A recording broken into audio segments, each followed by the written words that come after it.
I am grateful for one thing regarding the state of Louisiana, and that is last December they issued out what is called the Louisiana Student Rights Review. That is a comprehensive outlook with questions and answers that reveal the rights, the religious rights of an individual, of a student who attends public schools. I've asked Keith, of course, to be here because he taught in public schools as well as private schools. He is our campus pastor at Family Christian Academy. And this is a great subject to deal with at this present time. I want to read you, as we begin today, the introduction. This was written, put together by two of our state officials, Jeff Landry, who is an attorney general of the state of Louisiana, and Mike Johnson, who's one of our congressmen. They put together as an outlook on our rights and as your rights for students in the state of Louisiana regarding our faith.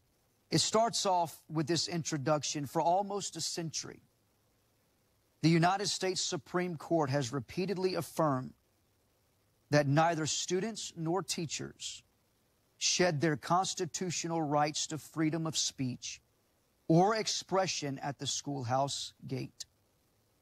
Yet there remains widespread confusion across our nation and here in Louisiana regarding the practical application of those rights in public schools. The right to religious expression, in particular, has been increasingly challenged and misunderstood in recent years.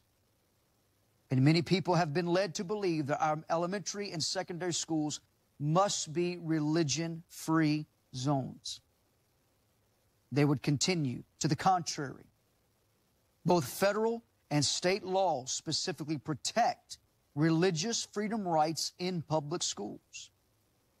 Thankfully, Congress and our state legislature still recognize the fundamental importance of religious liberty, the first freedom listed in the Constitution's Bill of Rights. As Americans, we cherish our freedoms. The Declaration of Independence proclaims that all men are created equal, that they are endowed by their Creator with certain unalienable rights.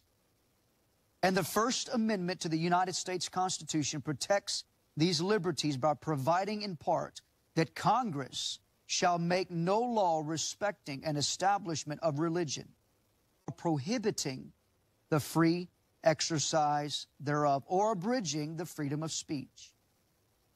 Students maintain their rights while on campus because, as the United States Supreme Court has long acknowledged, the vigilant protection of constitutional freedoms is nowhere more vital than in the community of American schools. Although the government is prohibited from sponsoring religious activities in schools, the Constitution fully protects the free speech and religious expression of students. Courts have determined there is an important distinction between government speech attributed to a school district or its employees and the private speech of students.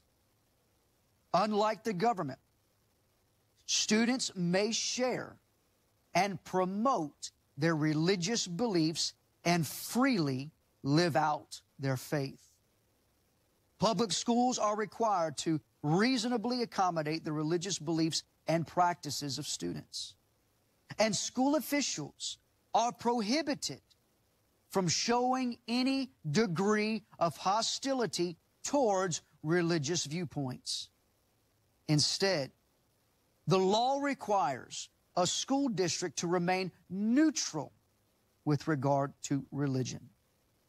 This means public schools may not single out religious speech or religious conduct for censorship or discriminatory treatment.